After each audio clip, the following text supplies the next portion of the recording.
곧 나로 이방인을 위하여 그리스도 예수의 일꾼이 되어 하나님의 복음의 제사장 직무를 하게 하사 이방인을 제물로 드리는 그것이 성령 안에서 거룩하게 되어 받으심직하게 하려 하심이라. 창조와 구속의 하나님, 오늘도 저희로 하나님의 선교의 기도로 동참하게 하시니 감사합니다.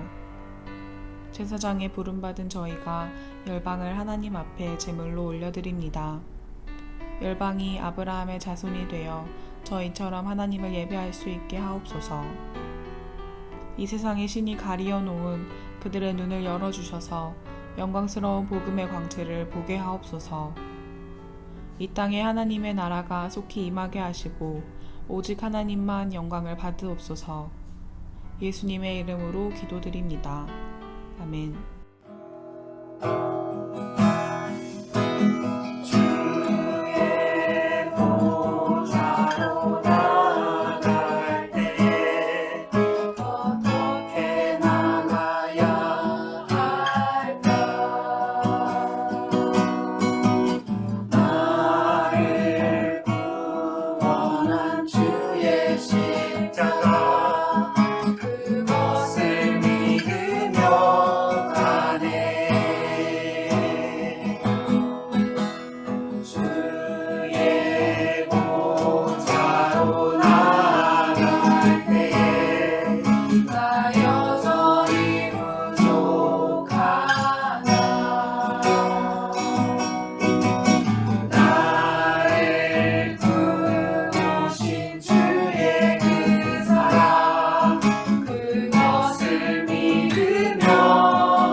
제가 대학교를 영문도 모르고 영문학과를 들어가서 졸업한 때 연극 하나를 해야 했는데 마침 제가 소속되어 있던 기독학생에서 전도 집회를 계획하고 있어서 당시 미국에서 갓 들어왔던 God Spell이라고 하는 뮤지컬을 대학 극장에서 공연하기로 계획을 했습니다.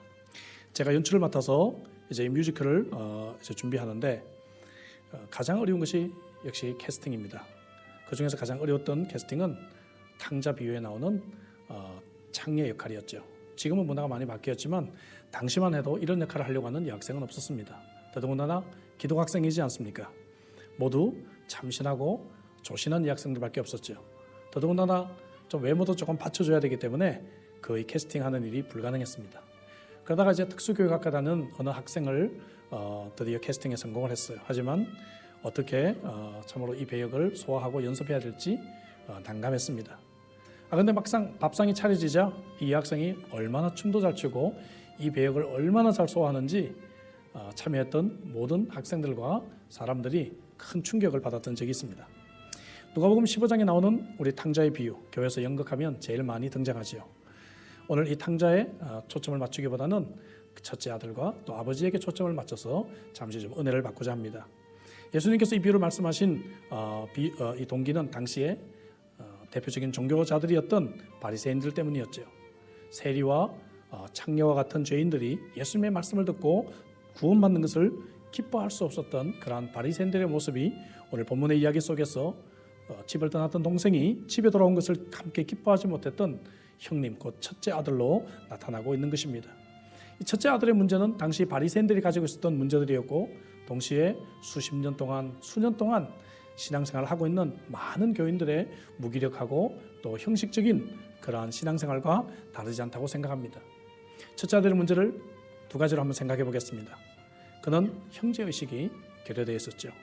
아버지가 동생이 돌아왔다고 기뻐해서 주최한 이 잔치에 그는 들어가기를 그는 거부합니다. 오히려 분노하고 있습니다. 만약 동생이 많은 돈을 벌어서 왔다면 그는 동생을 환영했을 것입니다. 심지어 동생은 죽고 그의 남은 재산이 돌아와도 그는 기뻐했을 것입니다. 그런데 이제 재산은 탕진하고 동생이 돌아왔으니 자기에게 손해가 되는 사람에 불과한 것이죠. 동생이라고 하는 형제가 실종된 것입니다. 그는 아버지에게 당신의 아들이라고 계속해서 동생이라는 표현을 그는 거부합니다. 본문의 배경이 되었던 바리새인들도 자기들끼리는 형제의식이라는 것이 있었어요. 그러나 자기들과 좀 색깔을 달리하는 이 땅에서 소위 말하면 이 죄인들에 대해서는 형제의식을 가지지 못했습니다. 자신이 찾아야 하고 사랑해야 했던 형제라고 이해를 하지 못했다는 것이죠. 여기에 오늘 우리가 전도하지 못하고 선교 현장에서 일어나는 많은 문제들이 시작이 되는 것입니다. 우리는 그들과 다른 사람이라고 생각합니다. 잃어버린 영혼들에 대해 무관심한 이유가 바로 그런 것이죠. 그들도 우리와 같은 형제이고 같은 가족이라고 하는 의식이 없기 때문입니다. 첫째 아들의 또한 두 번째 문제는 아버지의 우선순위를 혼돈한 것입니다. 첫째 아들은 아버지에게 나는 여러 해 동안 아버지를 섬겨 아버지의 명령을 어긴 일이 없다라고 주장하고 있는데, 저는 이 말이 사실이라고 생각합니다. 본문에서 첫째 아들이 등장할 때도 그는 밭에서 일을 하다가 오는 그런 상황이었습니다. 그가 아버지의 모든 명령을 이렇게 순종한 것 같지만 이상하게도 아버지의 가장 우선순위, 최고의 중요한 명령을 순종하지 못하는 결과를 낳게 된 것이죠. 한번 생각해 보십시오. 아들이 집을 떠났고 소식이 끊어진 이 안타까운 상황에서 아버지가 첫째 아들에게 할 수 있는 최고의 명령은 무엇입니까? 네 동생을 좀 찾아보라. 또 동생이 돌아왔을 때 네 동생을 예전처럼 잘 대해주라는 것밖에 무슨 더 큰 여러분 명령이 있겠습니까? 바리새인들도 당시에 신앙적으로나 도덕적으로 매우 훌륭한 사람들이었습니다. 그러나 그들이 예수님에게 질타를 당한 가장 큰 이유는 그들의 신앙생활의 우선순위가 바르지 못했기 때문입니다. 그들은 율법을 잘 준수하고 또 그들은 의식을 집행하는 일에는 열심히 했지만 전도하지 못하고 영혼들을 사랑하지를 못한 것입니다. 저와 여러분들은 어떨까요? 직분이 있기 때문에 일은 열심히 하고 회의는 열심히 참석하고 하지만 정말 우리 아버지 하나님의 가장 우선순위인 복음을 전하고 또 선교를 위해 수고하는 이 일에는 우리가 얼마나 최선을 다하고 있습니까? 이것이 바로 첫째 아들의 문제고, 또 오랜 신앙생활을 하며 교회를 지키고 또 단체를 지키고 있는 저와 여러분들의 모습이 아닌가 부끄럽습니다. 그렇다면 첫째 아들과 대조된 아버지의 마음은 어떤 것일까요? 아버지는 한 생명의 가치를 알았습니다. 비록 염치 없게 유산을 달라 하고 아버지를 배신하고 집을 떠난 아들이지만 이 아들이 돌아오기를 늘 밖에서 기다리고 있었습니다. 그리고 이 아들이 돌아왔을 때 그가 탕진한 재산은 하나도 관심이 없고 오히려 큰 잔치를 열고 아들이 건강하게 살아온 것만으로도 그는 기뻐할 수 있었습니다. 오늘 우리들에게 이런 아버지의 마음이 회복되기를 간절히 소망합니다. 저는 오늘 메시지를 가스펠 이야기로 시작했습니다. 그때 창녀에 의해서 두 번째로 캐스팅하기 어려웠던 배역이 바로 첫째 아들의 배역입니다. 영화나 드라마에서 이 악역의 중요성은 아무리 강조해도 지나침이 없습니다. 아무리 배역을 찾아도 없어서 어떤 형제를 결국 맡기긴 했는데 매우 착한 형제입니다. 한마디로 범생입니다. 그래서 정말 강훈련에 강훈련을 거듭해서 이제 이 학생이 어느 정도 이 첫째 아들과 같은 악역을 좀 하게 되었습니다. 마지막 리허설 날이었습니다. 그때 신랄하게 이 연기를 그가 하다가 갑자기 숙연해지고 침묵을 하는 것입니다. 그래서 저는 무대 아래에서 내일 공연인데 또 대사를 까먹으면 어떡해 라고 고함을 치면서 무대 위로 올라갔습니다. 근데 그 형제의 눈에 눈물이 흐르고 있었습니다. 그러면서 하는 얘기가, 선배님, 제가 바로 이 첫째 아들이에요. 지금까지 제가 이렇게 신앙생활했어요. 교회 처음 나온 사람들 이름도 모르고 몇 개월, 몇 년 그렇게 신앙생활하고 있잖아요. 그러면서 무릎을 꿇더니 눈물을 뚝뚝 흘리는 것입니다. 그 자리에 있던 모든 사람들이 함께 무릎을 꿇고 울었습니다. 그 다음날 공연은 비록 작은 마임이나 대사의 실수는 있었지만 매우 은혜로운 공연이 되었습니다. 사랑하는 우리 형제자매 여러분, 하나님이 가장 우선순위로 생각하는 것이 무엇일까요? 그것은 바로 잃어버린 한 영혼입니다. 이 영혼을 위해 복음을 전하고 이 영혼을 위해 선교 현장에서 우리가 최선을 다하는 것, 그것이 바로 아버지 하나님의 그러한 우선순위입니다. 아버지 하나님의 마음을 가진 귀한 아들이 되시기를 주의 이름으로 축복합니다.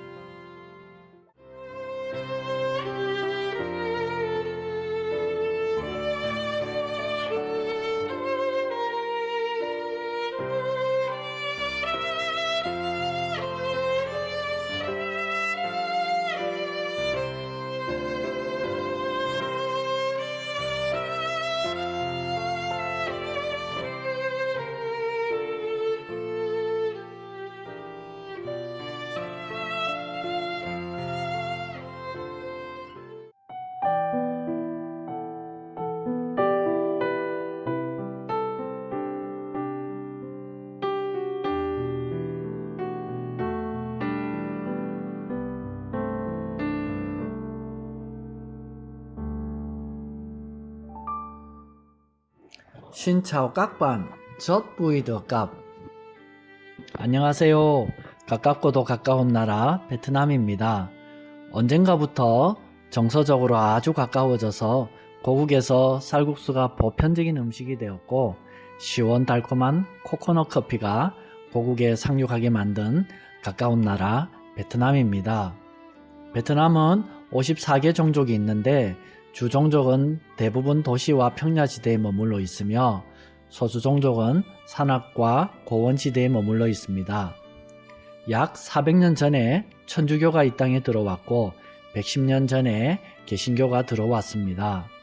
1954년 프랑스로부터 독립하면서 남북이 분열되었고 21년 후인 1975년 4월 30일 남북이 공산주의로 통일되었습니다. 1986년 개혁정책을 통해 정치구조는 공산주의를 그대로 두고 경제구조는 자본주의를 받아들였습니다. 6년 후인 1992년에 한국과 수교를 체결하였는데 이때부터 한국 선생들이 이 땅에 거주할 수 있게 되었습니다. 우리나라가 매년 경제 투자 규모 1, 2위를 다투는 가운데 한인들이 아주 많이 거주하게 되었는데 이로 인해 저희들의 활동이 주목을 덜 받게 되었고 친근함을 얻게 되는 효과를 누리고 있습니다. 그러나 외국인의 거주 신고가 철저히 이루어지고 있는 이 나라는 공식적인 신분을 얻어 지방에 거주하는 몇 분을 제외한 대부분의 선생들은 수도에 거주하면서 여러 가지 사역을 하고 있습니다. 저도 수도 하노이에 머물러 있으면서 한국어 사역, 개인 양육, 생터 사역을 하고 있습니다. 지금은 어학원에서 한국어를 가르치면서 접촉점을 삼고 있습니다. 한 과정이 끝나면 학생들을 집으로 초대해서 한국 음식을 함께 먹고 윷놀이도 하면서 관계 형성을 해가고 있습니다. 그렇게 형성되고 나면 좋은 소식을 전했을 때 영접하진 않더라도 신고는 하지 않는 단계에 이릅니다. 영접을 하면 단계에 맞는 말씀 양육을 하게 됩니다. 하지만 이런 계획이 저희 뜻대로 이루어지지는 않았습니다. 복음을 전했는데 영접도 부인도 하지 않으면서 몇 년째 한국어 공부만 하는 그룹도 있고 저의 플랜과 상관없이 영접하고 양육받아 헌신자의 길을 걷는 자매도 있고 양육을 받으면서 믿음의 가정을 이룬 자매도 있고 양육받다가 한국으로 유학 가서 한국에서 가정을 이룬 자매들도 있습니다. 최근에 사역의 방향이 하나 더 잡혔습니다. 성경 읽어 지내라고 알려진 생터 사역을 하면서 번역도 하고 강의 연습도 하면서 이 땅에 이 프로그램이 잘 흘러가기를 준비하고 있습니다.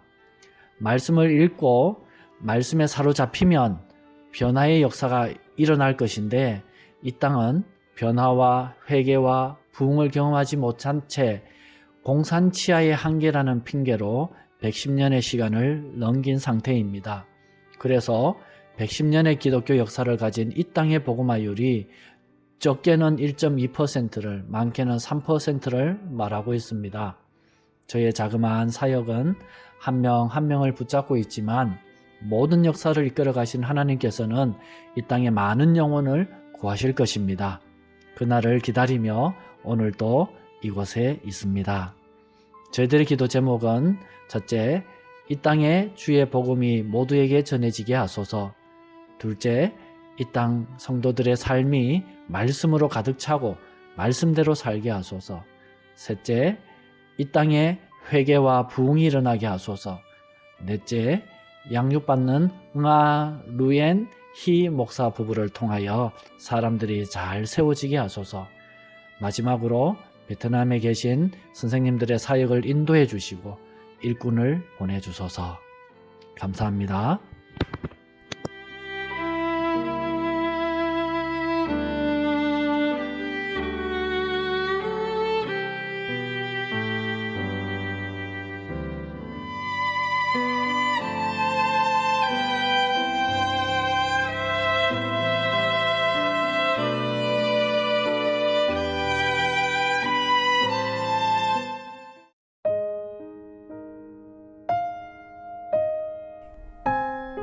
땅끝을 위한 기도.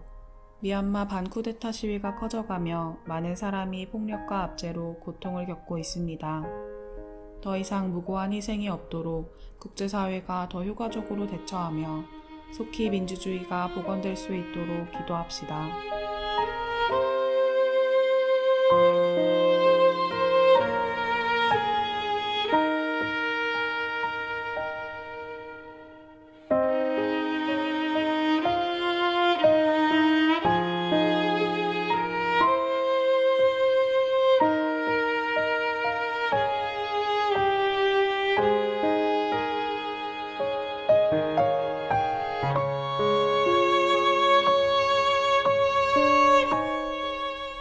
코로나19 상황 속에서 유럽 내 난민들의 이동 및 생활의 제한이 많아지고 있습니다.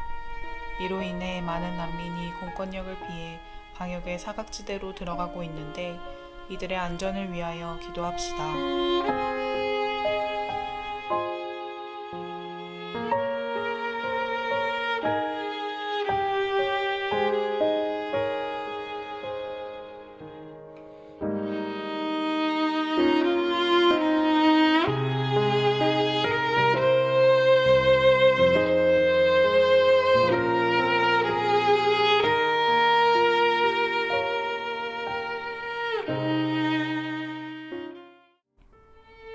이웃을 위한 기도. 2월 말부터 이뤄지고 있는 코로나19 백신 접종을 통해 코로나19가 극복되고 낭만 가운데 있는 이들의 마음과 삶을 회복하여 주시기를 기도합시다.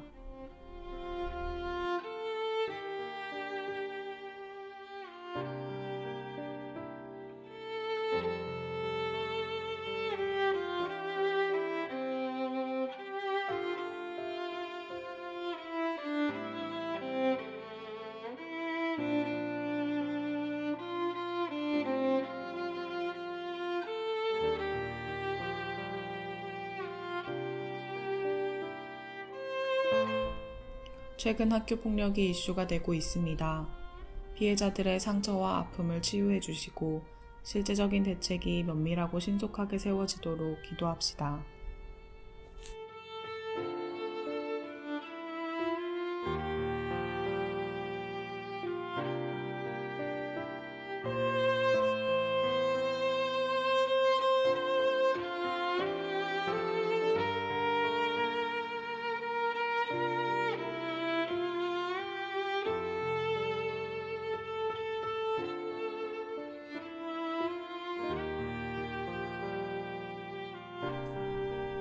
코로나19의 긴 터널을 지나며 한국교회 신뢰도가 급락했습니다. 교회 안에 번영신학의 가짜 복음이 아니라 참된 진리가 선포되도록 기도합시다. 복음의 공공성을 이해하고 세상에서 성도들이 빛과 소금의 사명을 감당할 수 있도록 기도합시다.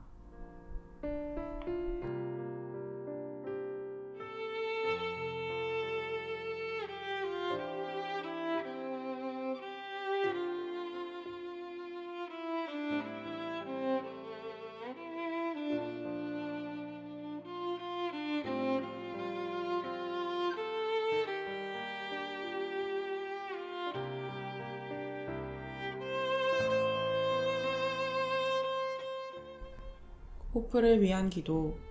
코로나로부터 선교사들의 영육을 지켜주시고 질병으로 치료 중인 선교사들이 속히 회복되어 건강하게 주의 일을 감당할 수 있도록 기도합시다.